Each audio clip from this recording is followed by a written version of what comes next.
Los lunes en Hoy por el Guadiato, Diálogos. Un encuentro con el mundo de la ciencia, de las letras. Diálogos. Francisco Javier de los Ríos te invita cada lunes a las 13:30 a una entrevista al detalle con invitados de renombre provincial, nacional e internacional. Diálogos, con la firma del profesor Francisco Javier de los Ríos. Buenas tardes, vamos a dar comienzo a nuestro programa semanal de diálogo a falta de 10 segundos para que sea la 1:30 de la tarde. Y hoy nos acompañará el doctor Sergio González Sevilla. Nos vamos a trasladar virtualmente a la frontera misma entre Suiza y Francia, al corazón del CERN, la Organización Europea para la Investigación Nuclear, donde se encuentra el mayor acelerador de partículas del planeta. El doctor González Sevilla, licenciado por la Universidad de Valencia a finales de los 90, pertenece a esa generación de científicos españoles que no solo han exportado talento, sino que hoy lideran la ingeniería física mundial desde la Universidad de Ginebra. Sergio no es solo un teórico, es metafóricamente un constructor de ojo. Digo metafóricamente porque dentro de la física de partículas podemos distinguir los teóricos y los experimentales, y él se encuentra principalmente dentro de los experimentales, los que permiten observar el universo profundo. Es uno de los máximos expertos en detectores de silicio, los sensores que permiten rastrear partículas invisibles en el experimento ATLAS. Hoy conoceremos cómo se coordina un proyecto internacional de más de 80 científicos que se sienten al trabajar en el Gran Colisionador de Hadrones y por qué su trabajo es clave para la futura física de alta luminosidad. Las principales líneas de investigación son instrumentos de silicio, que es su gran especialidad, diseño y construcción de detectores de píxeles y microbanda strip. Es quien asegura que el rastreador, el tracker del experimento, funcione con precisión microscópica. Física de Quark-Top. Estudia las partículas elementales más pesadas conocidas, analizando su producción y propiedad para entender mejor la masa del universo. El experimento FASER, búsqueda hacia adelante, lidera el diseño del rastreador de ese nuevo experimento del CERN que busca fotones oscuros y neutrinos de energía récord. El Gran Colisionador de Hadrones de Alta Luminosidad, HL-LHC, es el futuro. Coordina la actualización tecnológica para la fase de alta luminosidad del colisionador, un reto de ingeniería que durará la próxima década. Acabar comentando que el profesor González Sevilla es investigador permanente en la Universidad de Ginebra. Y vamos a darle las buenas tardes al profesor González Sevilla. Buenas tardes, profesor. Hola, buenas tardes. Muchas gracias por la invitación. Muchas gracias por la introducción. Un poco excesiva, pero muchas gracias. No, creo que no es excesiva y además es un verdadero placer tenerte hoy con nosotros, porque eres uno de los físicos españoles que mejor representa lo que significa trabajar en el corazón de uno de los mayores laboratorios científicos del mundo. Ir desde Valencia hasta la Universidad de Ginebra y el CERN, no sé, es algo muy impresionante. Y allí has dedicado tu carrera a construir y mejorar, como he dicho antes, los ojos del experimento ATLAS Experiment, esos increíbles detectores de silicio que permiten captar el rastro de partículas que viajan a casi la velocidad de la luz. Por lo tanto, darte las gracias por hacer crecer este programa. Y supongo que estarás listo para empezar a ilustrar a nuestro oyente con respuesta seguro que muy interesante. Y quiero empezar porque, claro, muchos de los que nos estarán escuchando no son expertos. Entonces, voy a empezar con una pregunta introductoria, de lo más básico. Cuando hablamos de física de partículas, ¿qué estamos intentando entender exactamente del universo? Bueno, bien, a ver, cuando hablamos de física de partículas, lo que estamos haciendo es intentar adentrarnos en el mundo subatómico, ¿vale? A escalas pues mucho más pequeñas típicamente que los núcleos. Intentamos tratar de entender pues de qué están hechas las cosas a la escala más pequeña, cuáles son las fuerzas e interacciones fundamentales entre ellas, ¿de acuerdo? Entonces, al final, no sé, el universo, todo lo que observamos, estrellas, planetas, etcétera, en la medida que lo conocemos hoy en día, pues están formados, como sabéis, por distintos elementos químicos y estos a su vez por partículas más fundamentales, más elementales. Y a lo que dedicamos los físicos de partículas es intentar entender pues cuáles son estas partículas fundamentales, cuáles son sus propiedades, medirlas con precisión y igualmente las fuerzas que gobiernan pues las interacciones entre estas partículas. Eso es grosso modo a lo que nos dedicamos, a mi entender. Perfecto. Y bueno, y para situarnos un poco, he hecho referencia a que investiga en el CERN. ¿Qué es precisamente el CERN y por qué se considera uno de los centros científicos más importantes del mundo?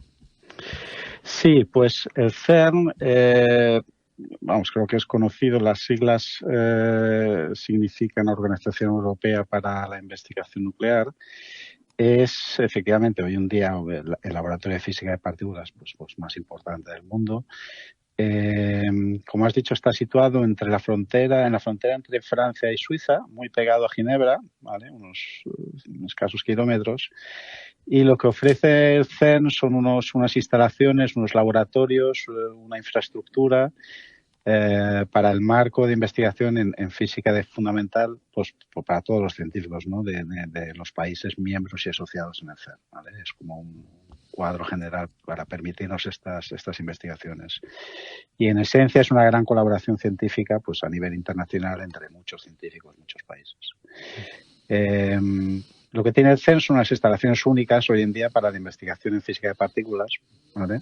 Con un complejo de aceleradores pues que, como sabéis, culmina en el LHC, que es un gran colisionador de hadrones, que actualmente pues es el acelerador de partículas pues más potente del mundo. De hecho, es el único colisionador de hadrones que está funcionando, que está operativo hoy en día. Bueno, y también he hecho referencia a que eres investigador en el proyecto Atlas. Sí. Es una catedral tecnológica. ¿Podría explicarnos qué papel juegan los detectores de silicio dentro de ese experimento? Sí, bueno, a ver, sí. Vamos a ver, Atlas es uno de los grandes experimentos del acelerador LHC, ¿vale? Hay varios, Atlas es uno de ellos. Y en Atlas lo que hacemos es estudiar los productos de las colisiones protón-protón que genera el LHC constantemente, ¿vale? Pues el LHC hace circular haces de protones y tenemos una frecuencia de colisiones que es de 40 megahercios en frecuencia, que son unos 40 millones de veces por segundo, o cada 25 nanosegundos.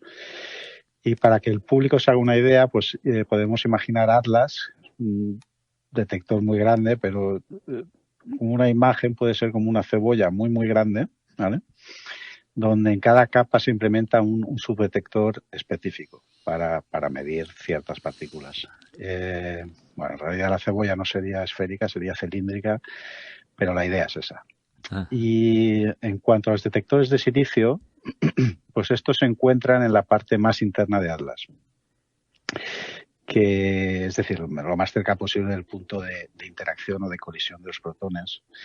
Y para lo que se usan básicamente es para medir de forma muy precisa pues las trayectorias de las partículas cargadas que se producen tras el choque de los haces de protones. Y bueno, podemos decir también que estos detectores de silicio están muy segmentados, ¿vale? Típicamente hay dos tipos que se llaman píxeles y microbandas que permiten obtener pues medidas de posición muy precisas, hacer medidas de vértices, medir la carga eléctrica, si es positiva o negativa, la velocidad, etc. Uh-huh. Y bueno, sí, catedral tecnológica, ¿no? Sí, supongo que se puede llamar así, porque la verdad es que es sorprendente que un cacharro tan grande, como lo veo yo, con tantos elementos distintos, que se ha hecho como un Lego, ¿vale? Pieza a pieza, pues funcione y funcione también. Y de hecho es algo que a mí me sigue maravillando hoy en día, la verdad, cómo se ha conseguido que esto funcione. Bueno, voy a ir un poquillo más hacia atrás. Pasas de ser estudiante de física en Valencia a investigador de la Universidad de Ginebra y al CERN. ¿Cómo fue ese camino y qué momento clave para decir, esto es lo que me gusta a mí? Bueno, pues no sé, supongo en parte que como todo el mundo, pues que nos dedicamos a esto, pues eso de pequeño, pues eso te gusta la ciencia, te gusta entender un poco cómo funcionan las cosas. Pero bueno, en mi caso también hubo un factor suerte, digámoslo así, porque cuando yo acabé, pues eso, antes de empezar la carrera, pues no tenía muy claro lo que quería hacer. Y recuerdo que como opciones pues puse telecomunicaciones, física, filosofía, no, creo que solo puse eso. Pues entonces, mira, por nota pues no entré por un pelo en telecomunicaciones. En física en la época pedían muy poquito, creo que pedían un 5 o algo así. Entonces entraba todo el mundo. Y así entré en la carrera. Y bueno, después de la carrera pues empecé a trabajar había un grupo de Atlas en Valencia, en el IFIC, Instituto de Física Corpuscular, ahí empecé a trabajar en el grupo de silicio. Y luego, pues, tras la tesis, pues me vine conseguí un puesto postdoctoral en la Universidad de Ginebra, que duró 6 años y luego tuve la suerte de conseguir una plaza permanente en esa misma universidad. Y hasta el día de hoy. Has comentado que en tu época, cuando accediste a la universidad, para entrar en física se exigía un 5. Pasaba igual que en matemáticas. Lo que pasa es que muy pocos acababan. Había muchos que lo dejaban por el camino, pero eso no hacían tanto. Sí, pero ha cambiado mucho. Creo que ahora piden mucho. Sí, ahora sí. Sobre todo en matemáticas, con el tema del Big Data, es muy alta la nota que te piden ya para entrar. Pero bueno, yo creo que ahora mismo no hubiese entrado tampoco en matemáticas. Hablando contigo me comentaste que en el descubrimiento del bosón de Higgs no fue directo en el análisis, sino a través del detector. Aunque no fuese tu intervención directa, ¿cómo se vive ese momento histórico desde la trinchera del desarrollo tecnológico? Bueno, pues la verdad con emoción, ¿no? Porque eso durante la tesis pues estuve trabajando participando en la construcción pues eso, del detector de microbandas de Atlas, de SCT. Y luego los años posteriores pues es como empieza el funcionamiento del LHC, Atlas empieza a tomar datos, entonces es bastante emocionante, ¿no? Y luego recuerdo pues eso, ¿no? En el momento en que se anunció la observación del Higgs por parte de Atlas y CMS, pues fue bastante emocionante, ¿no? Porque ves que pues algo que en lo que has trabajado ha permitido, ha ayudado a ese descubrimiento, ¿no? Así fue un poco. Bueno, vamos a entrar en una de tus partes más importantes en la investigación, que son los detectores de silicio. El LHC se prepara para su gran actualización, la alta luminosidad. ¿Por qué ese aumento de luminosidad es un desafío tan enorme para los detectores? Bueno, por varias razones. Quizás antes de entrar ahí, pues me gustaría aclarar lo que es la luminosidad, ¿no? Para el público en general, porque igual no saben qué parámetro es ese. ¿Vale? Entonces, para que el público lo entienda un poco en general, cuando hacemos colisionar pues dos haces de protones en el LHC o en el punto de interacción, es como si lanzáramos, por ejemplo, dos puñados de arena, ¿no? El uno contra el otro, a mucha velocidad, y lo que intentamos es que haya el mayor número de granos de arena que colisionen, ¿no? Frontalmente, unos con otros. Sí. Entonces, la luminosidad sería una medida de cuántas colisiones por segundo tenemos, ¿de acuerdo? Y en general, como la mayoría de los granos de arena como son tan pequeños, pues van a pasar el uno al lado del otro sin tocarse. Lo que se intenta es lanzar pues muchos granos muy juntos y muy rápido, ¿no? Para así aumentar el número de choques efectivos. Entonces, eso es en esencia lo que se hace con los protones, y la luminosidad es el mismo concepto. Entonces, el LHC pues ha estado funcionando ahora desde más de una década. Y ahora se va a empezar un parón que va a durar unos 3 años, donde se va a actualizar el EHC al programa de alta luminosidad, ¿vale? Donde se va a aumentar ese parámetro para, pues, producir muchas más colisiones y producir muchos más datos. Entonces esa es la idea del programa del High Luminosity, el HC. Entonces esto para los detectores pues presenta varios desafíos, ¿no? Como has dicho. Yo diría que hay dos principales, ¿vale? El primero, podríamos decir que es lo que llamamos la ocupancia del detector, que son, digamos, el número de canales que van a dar señal. ¿De acuerdo? Pues cuando hablamos del High Luminosity, LHC, pues estamos hablando de un aumento en el número de interacciones entre los fotones. Y eso va a producir un aumento inmenso en el número de partículas que se van a producir en cada colisión. Entonces, eso va a dar lugar pues, a muchas más señales en los sensores en comparación con los que tenemos en el HC. Y de hecho, van a saturar, ¿vale? No tenemos tantos canales para tanta señal.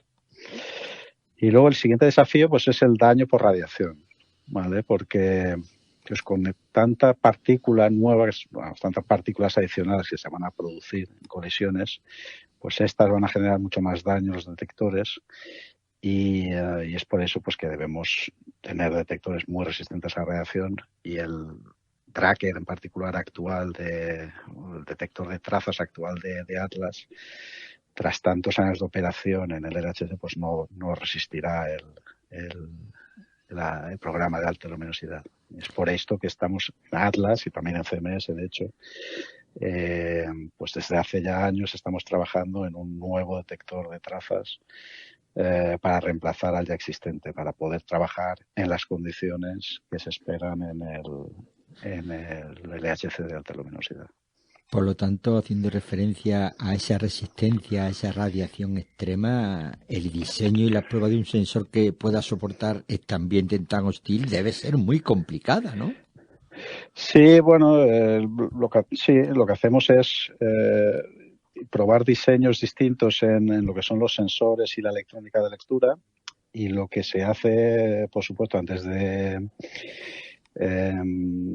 instalarlos, digamos, en el detector final, pues es mucha prueba de radiación preliminar en varias instalaciones, donde hay sistemas o infraestructuras que permiten irradiar pues con distintos tipos de partículas, distintas fluencias, digamos, que es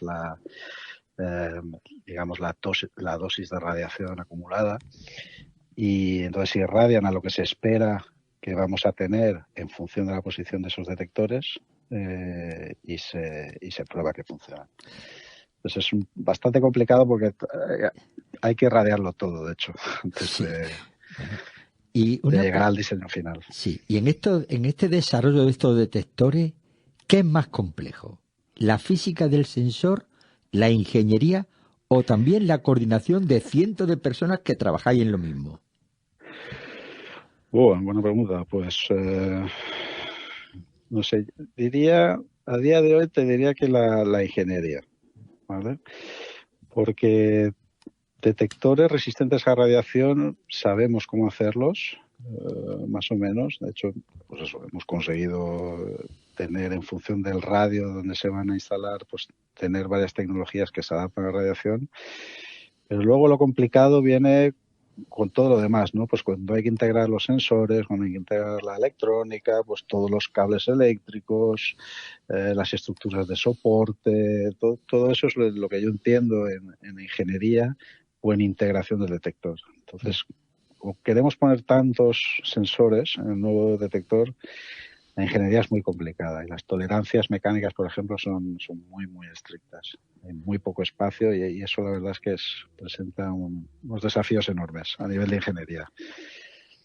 Bueno, tradicionalmente la calibración de estos detectores se basa en parámetros electrónicos y fuentes externas controladas. Sin embargo, a nivel general y en la física de partículas se habla mucho de la irrupción de redes neuronales en el análisis. ¿Cómo ves tú este avance de la inteligencia artificial en vuestro campo y dónde crees que será más útil? Sí, como dices, o sea, redes neuronales de hecho llevan muchos años usándose en análisis de datos típicamente para clasificar sucesos. Pero la inteligencia artificial, pues sí, es verdad que está irrumpiendo cada vez con más fuerza, y creo que que su influencia en el campo creo que va a ser incuestionable, ¿no? Y no sé, según mi opinión, yo creo que hay varias áreas donde puede ser muy útil, pero sobre todo va a ser en análisis de datos. Pero en las áreas, digamos, donde podría también servir, seguro que va a servir, pues primero en reconstrucción de partículas, ¿de acuerdo? Porque cuando hay muchas partículas, pues los métodos tradicionales de reconstrucción pues no escalan muy bien con más partículas o con más trazas, digamos, producidas por las colisiones. Empieza a haber demasiadas combinaciones. Y entonces la inteligencia artificial puede ayudar aquí. Luego también la calibración de algoritmos para identificar, por ejemplo, en los detectores, lo que hacemos es intentar identificar lo que se llaman jets de partículas, que es un chorro de partículas cuando una partícula droniza, digamos. Y entonces hay varios tipos de jets, ¿no? En función del quark que origina el jet. Y en particular para los jets de tipo B, originados por quarks bottom, pues la inteligencia artificial para identificar estos jets es bastante difícil, pues va sin duda a ayudar. Y luego también, pues eso, a nivel de trigger implementado en hardware, en FPGAs o en GPUs, búsqueda de anomalías con los análisis de datos, bueno, todos estos campos yo creo que va a ayudar sin duda en los próximos años. Y se está trabajando, de hecho, en eso. Acaba de hacer alusión al sistema de trigger. Decide qué colisiones guarda y cuáles descartar. ¿Cómo se programa ese criterio sin perder un posible descubrimiento? Muy buena pregunta. Vamos a ver. En los experimentos tenemos este sistema de trigger, ¿vale? Que es un sistema que permite pues seleccionar qué suceso se guarda y cuál se veta, ¿no? O se tira.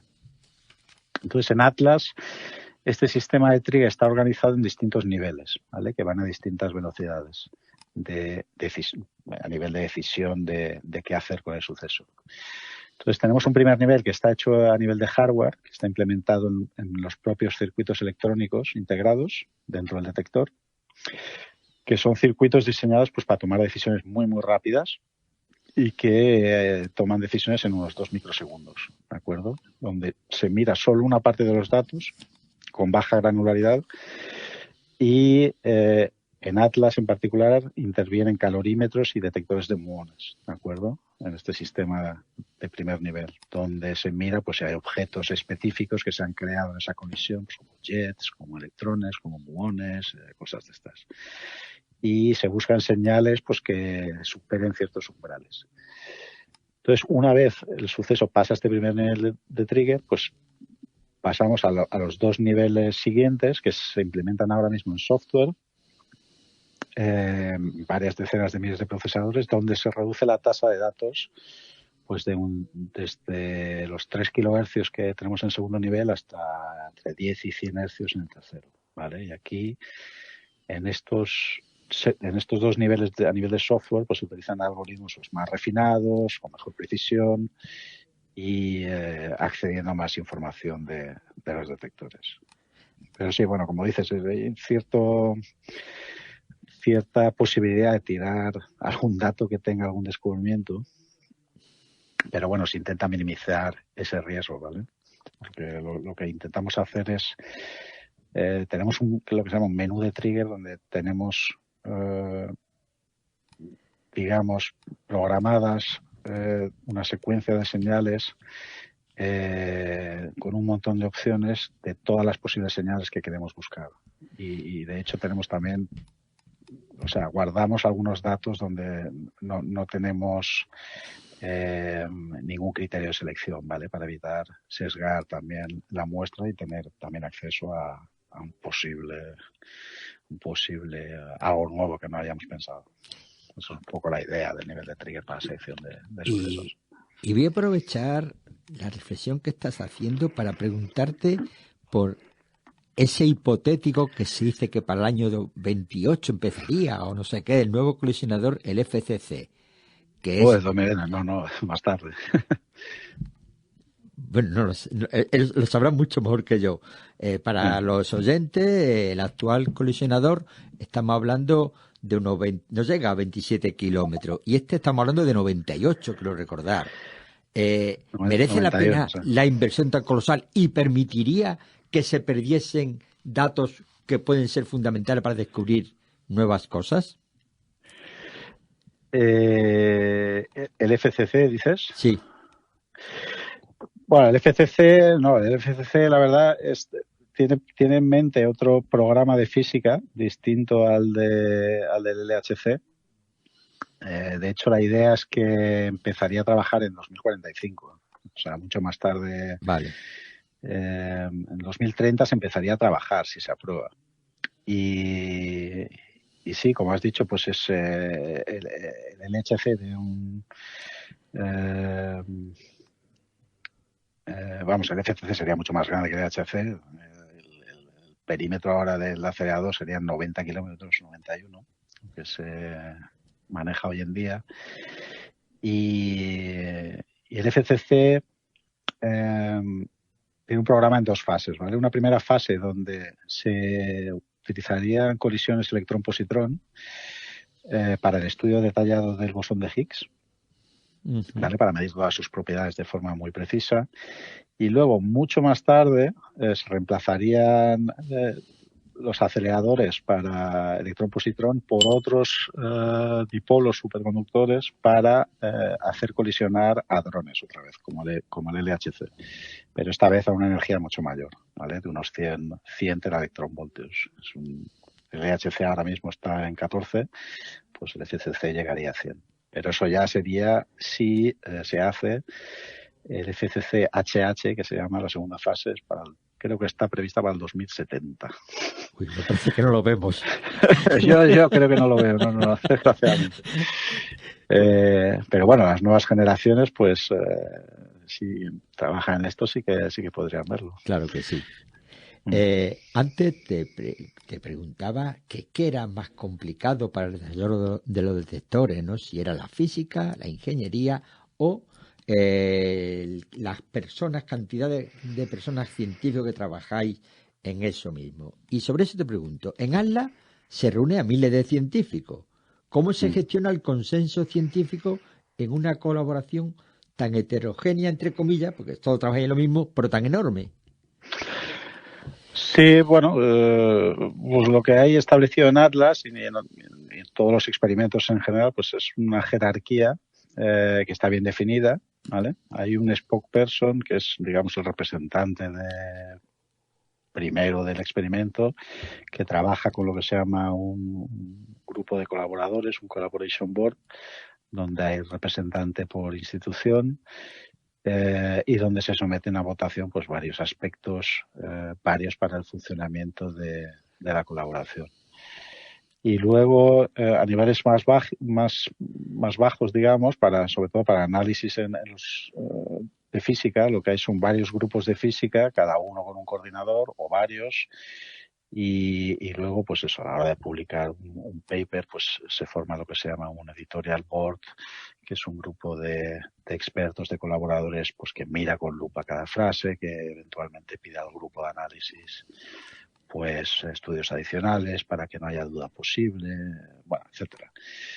Y esa es la estructura de ATLAS. Luego para el upgrade, por ejemplo, para el High Luminosity, pues hay un project leader que se llama por subsistema, que está asesorado por varios coordinadores en distintas áreas, etcétera. Entonces, digamos que hay varias posiciones a nivel de jerarquía y, bueno, funciona relativamente bien, aunque haya mucha gente. Profesor González Sevilla, es una auténtica pena. Se nos ha pasado el tiempo, yo no me he dado ni cuenta y nos queda un minuto y poco. Yo en estos casos lo único que hago es lanzar el guante y si acepta el reto volver a participar en un segundo programa porque es que me parece apasionante lo que estás exponiendo y eso lo dejo en sus manos. Vale, pues bueno, ya veremos si podemos la próxima vez. La verdad es que ha sido un placer tan rápido que ha pasado, la verdad. Sí, la verdad es que hay tantas cosas en el tintero que se han quedado que, bueno, si hay una segunda ocasión, ya sería en la 7ª temporada, ya lo vamos viendo. Muchísimas gracias, profesor. Nada, gracias a usted, un placer. Bueno, ya nos despedimos hasta la semana que viene, que participará la doctora Dolores Pérez Marín, catedrática de Producción Animal.